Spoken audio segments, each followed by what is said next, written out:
All right, what's going on, guys? Welcome back to another trade recap. Today, I took a trade on gold overnight once again, so I was able to avoid the New York session. As you guys may have seen, New York session was not all too clean, especially if you were trading the AM session. PM did offer a decent long entry from what I saw, but overall, the day, in my opinion, was pretty low probability. So I'm pretty glad that I could stay out of that. But yeah, let's get straight into this gold trade that I took. I'll break down some of these levels that I have marked out, and then break down more about how I've been using the volume profiles, as I've been using it more and more in my trading, and used it on this trade as well. So we're on a 15-minute time frame. As I mentioned in yesterday's video, when it comes down to gold, I'm typically taking 5 to 15-minute analysis. I'm not really looking at the lower time frames whatsoever. Usually it's the lowest I'll go is a 3-minute, and that's really just to kind of see a little more precise structure. But typically, like, the 1-minute time frame is not ideal to be trading on gold. Realistically, you want to be taking entries on the 5 to even 15-minute time frames, because it's much clearer. The reason that NASDAQ is much more clear on the 1 minute is just because we have much more volume and volatility overall. So the 1 minute ends up looking a lot cleaner. And if you remember gold and silver, I think it was January when they were going crazy and getting halted by firms and whatnot. The 1 minute time frames actually offered structure because we had so much volume and volatility coming into those markets. Anyways, let's get straight into this. So 15-minute time frame here, we had opened up at 6 p.m. right here. This is where I have the start of the volume profile. So basically looking at previous day's price from 6 p.m. to the close, which I have at, I believe it's 4 p.m. So I usually run it to the 4 p.m. close, which is just the overall market's close. So the options market closes. So I would consider anything after 4, like that 4 to 5, not to really be too significant in price. But you can kind of run the volume profile the best way you see fit. But let's get straight into it. So previous day, we had these levels on the volume profile. We had our value area high up here, our point of control here, and our value area low. Now 6 p.m. you can see opened up here, and at this point here around 6:45, 7 p.m. going into Asia, we're trading above this previous day value area low. At the same time, from the bottom here, before the market was closing, we were delivering out of a 1 hour gap, flipping 15-minute structure higher. So at this point, it was pretty, valid to assume that gold was going to make a continuation back up. Obviously, the markets for the most part have been bullish. Gold, as you can see, has kind of been stair-stepping down, but does give these, retraces back up when it's, when it makes new lows. So this right here was what I was trying to play. Now, on the 4 hour time frame, you can see that we were in a huge 4 hour fair value gap. The reason why I didn't hold much conviction to this 4 hour gap, holding, somewhere midpoint, or actually holding in general and, pushing price lower, was the way that this 4 hour wick here formed at 2 p.m. yesterday. So you can see here, we came into that 1 hour gap, which is aligned with, this huge 4 hour wick, which we could see as a 4 hour rejection wick. And we end up coming into that wick and that 1 hour gap, tapping into those PD arrays, and then seeking a strong rejection up. The other thing as well that you'll notice that I have marked out are the fib levels. So you'll see here we came down, we wicked into 0.79 perfectly, right, hit 705 and held above those levels as well. So at this point, I'm assuming that gold is going to make a move higher. And at this point here, right, with this low, this is now a higher low where gold could look to potentially make a higher high, or, at least just push up from this structure, right? Because we didn't end up coming down, sweeping this low, making a lower low. We came down and actually made the higher low with a strong rejection wick. So with the 4 hour, that's why I didn't really validate that 4 hour gap to hold. I kind of wanted just to see price push higher. The 1 hour here, you can see the V-shape a little more clear. You can see we flip bear structure on the 1 hour, and being this 1 hour gap flips very strong on this volume candle there. And so, I'm basically looking to just target anything that's clear above. So that's a little bit on the volume profiles there, just looking at the previous day levels. As I mentioned, I'm not too big on using the volume nodes. I'll take note of them here and there, but it's not, a key part of how I'm using these volume profiles. I'm really looking at, just value area high, point of control, and value area low. And ideally, we're just looking for reactions around those areas and then aligning it with the concepts we already know. Typically, you're going to want to use your volume nodes that are, closer to these, point of control value area high and value area low levels. But realistically, they're not too significant in price. You'll know when they're worth using. For example, I like low volume nodes a lot more than the high volume nodes. For high volume nodes, for the most part, I just kind of look for price to, either retest those and continue structure. Really just using them as like support and resistance levels. For low volume nodes, I'm, using them for either price to push through them strong or to, retest them and hold them, very quick with strong rejection.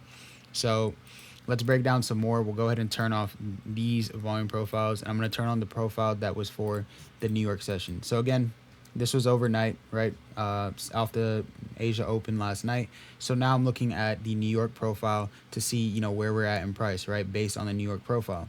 So on the New York volume profile here, I noticed that we have this New York value area high above here.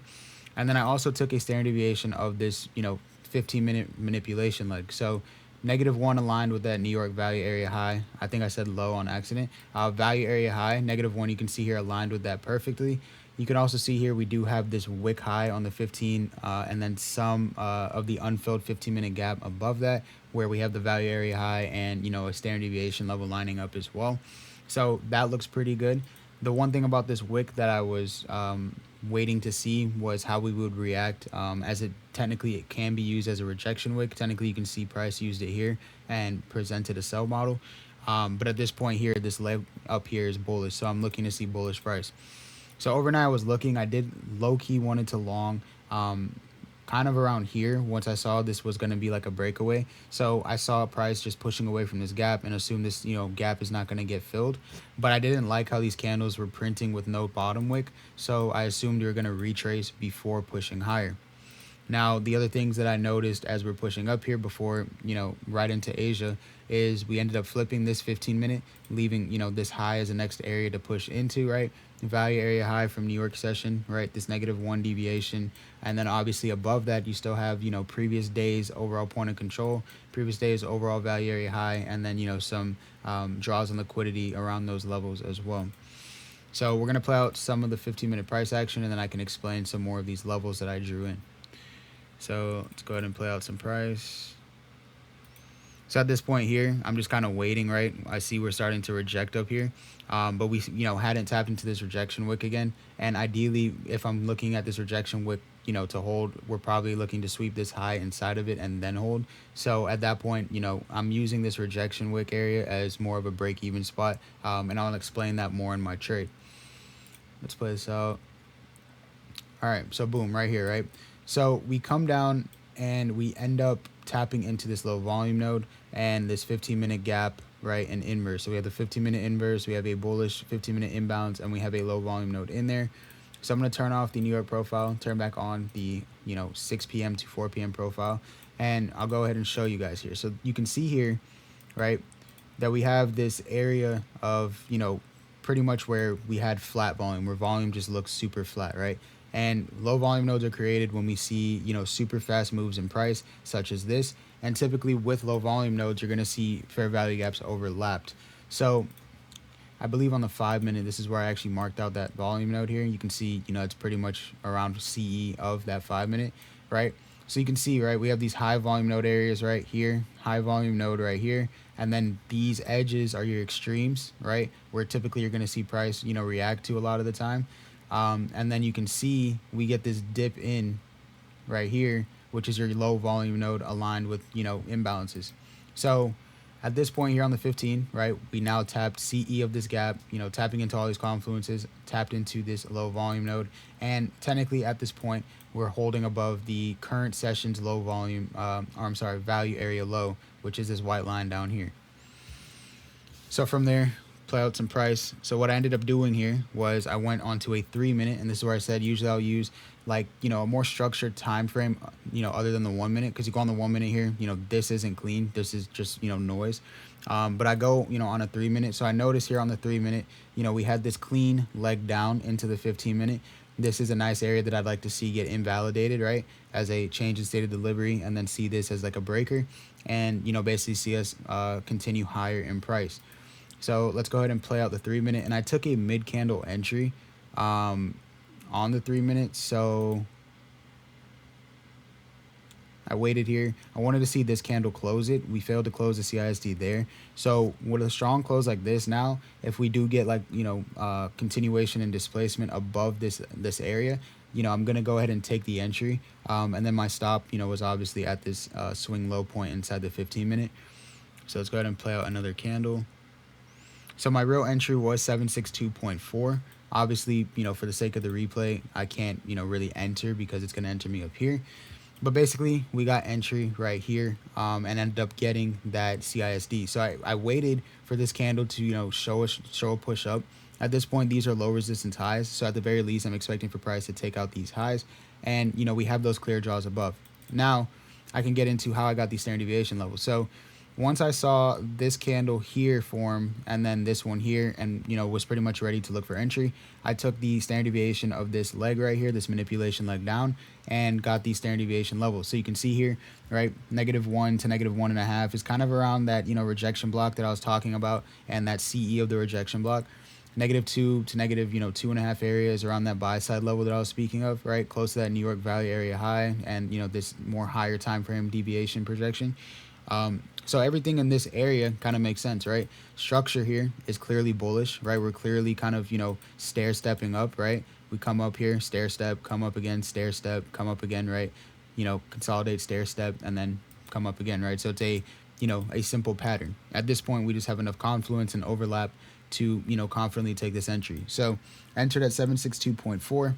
And if we go ahead and play these candles forward, this trade I ended up holding for about an hour and 50 minutes, similar to my trade on the previous overnight session. It was a pretty annoying hold, but overall the draw was met. Definitely was just frustrating to be like sitting in that trade for almost 2 hours because gold moves super slow. But yeah, play price out here. So right here we hit that CE, right? We hit CE right here of that 15-minute rejection block and, kind of align with these deviations. So at this point, my stop is break even, right? I have my stop break even, like just a little smidge of a break even. I think at like 0.7 or 0.6, somewhere around there. And then, basically if this idea is invalid, this level is likely to hold and we're going to, seek a push lower. So now I'm waiting to see, okay, boom. Ideally, we can break these levels. We break above CE of this wick. We start pushing higher to actually meet the actual wick high. And overall come into this New York Value area high. Now, originally I wanted to hold for the Value area high from New York session. Only reason I didn't is realistically, I mean, we had these deviations from this leg right here aligning at this buy side high. The other thing as well is we could have very well came into this imbalance area, right? If you recall, I mentioned that New York Value area high was in an interesting spot with this 4-hour imbalance, I believe. Right, so we could have very well, filled in this 4-hour, like kind of edge that value area high and then come lower. But that just kind of gives me an idea of what to target in price, right? If we're below, the previous value area highs, previous point of control, previous whatever, if we're below these levels, usually we're going to see price seek to draw towards those levels. And all you're going to do is look to take the draws and liquidity that are aligned with those levels. So, basically in simple terms, right? Previous day value area low, we, rallied above, held retraces above, right? We obviously have, New York Value area high, which I don't have marked out now. Can go ahead and turn that on, right? We obviously have New York Value area high, right? Like I mentioned up here, right? We're also obviously above that New York Value area low, New York point of control as well. So everything kind of checks out. So let's go back and play through this. Let me turn off this profile. All right. So I'll play through this. So at this point now, just waiting to see what price wants to do, right? We're just hovering in that rejection wick. And then at this point on this leg, I'm assuming we're going to just go and run out the draw, right? So I'm assuming we're going to go and just run out the buy side draw. And then we edge twice, start to retrace pretty hard. At this point, I didn't really have like an area where I wanted to see us hold. At this point here, I just wanted to see just another stair step and a continuation up. We don't really have confluences around here. So I'm just looking to see stair step, continuation up into this high. At this point here, this rejection wick on the 15 was clearly being disrespected for the most part. We just started to get slow coming up here towards these areas in price. So going back to the 3-minute, continue to play price out a bit here. And then ultimately we end up spiking through TP. And then I believe we also went through the value area high as well. Yep. Went through value area high, and then see what happens after. Kind of just chop around a bit, right? So ultimately, this was a solid trade overall. It was just a very long hold, but nonetheless, it was a good setup. So just going back through it, right, after seeing the structure now and everything like that, right, 15-minute, as you guys remember earlier in the video, right, with the low volume node, with the session profile. So when we come here with the session profiles, right, like I mentioned, we had that low volume node here, right? So we have these kind of mountains in price, which are somewhat high volume nodes. Realistically, your high volume nodes are going to really look like this, like a peak. So a high volume node, I would explain, like you could rest, like let's say you could put a book on it, multiple books on it. I'd consider that a high volume node. So something like this. These are more of just kind of clusters, volume clusters in price. But these indents, right, when we kind of see these clusters here and then we get this huge indent, that's going to be your low volume node. And you can see how that can be a sensitive level in price. We leave this gap behind. It's pretty much the only gap in this area for price to retrace to, unless we want a deeper retrace down here. And this, at this point, this is pretty much the only low volume node we have in this entire leg. So this area just makes sense for price to truly long from. So I was able to take this with conviction. Obviously, we started slowing down at the top. I would have liked much cleaner delivery. But from a 15-minute standpoint, we delivered pretty clean. From a 5-minute standpoint, it wasn't all the worst.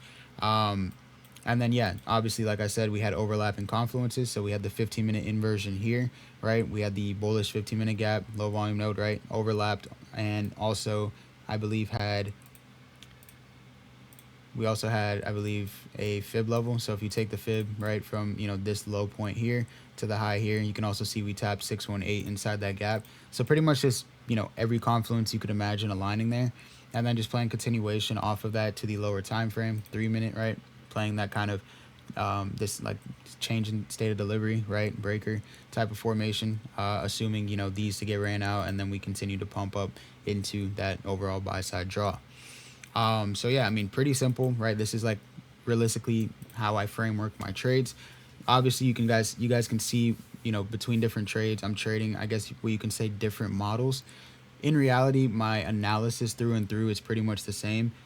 It'll just be really the entry trigger that I take that might be a little bit different for the most part, but realistically, my analysis for entries are always the same. I may play a continuation, right, or I may play a reversal, but usually the reversals I play on the lower time frame are just higher time frame continuations. So it's like, in this case here, this looks like you're playing a lower time frame reversal, but in reality, you're just playing the 15-minute continuation model higher. But yeah, pretty simple, straightforward. Obviously, this video is a little long, close to 20 minutes, but I do just try to get as much information out in these videos as I can. Typically, the market is not delivering all too clean to make recaps. Hopefully, we start changing that soon. So whenever I get clean trades to make a recap on, I try to get as much info as I can into one video. But yeah, that pretty much covers the recap. I think I covered everything that I wanted to. Pretty much covered my analysis A to Z on this gold trade, how I framed it. I sat around for quite a while. I was watching gold from really around like 7:45, watching this, form. And then I didn't take entry until like what, 9:20, 9:21-ish, right? So I watched this entry form for, almost 2 hours. So there's, a little bit of, advice in that. Having discipline and patience pays off. Ultimately, I could have top lasted the 15 minutes that had the levels mark, but I would have had to last through this retrace, but it would have played out. But I'd much rather take a clear setup that I have conviction on, that I frame, and watch it play out. So this wasn't bad. We barely had any drawdown. We had what, maybe like 0.7 ticks, like barely any drawdown in this trade, and then just slow grind delivery towards the draw, but ultimately draws got delivered to. And then you guys can see, once we got up into this higher time frame deviation, this New York value area high level, some imbalances up here as well. Price started to kind of round off, and I was seeing people on TikTok live overnight that took shorts around this area. Obviously, not using the same exact confluences as me, but their own approaches, and they took shorts from this level and cashed out. So not bad. But yeah, that covers the recap for today. Hopefully the rest of the week moves relatively clean so I can get more recaps out for you guys. But yeah, as always, if you guys find value within these videos, be sure to comment, like, and subscribe so I can get more content out for you guys. And yeah, that's it for me. See you guys in the next one. Later.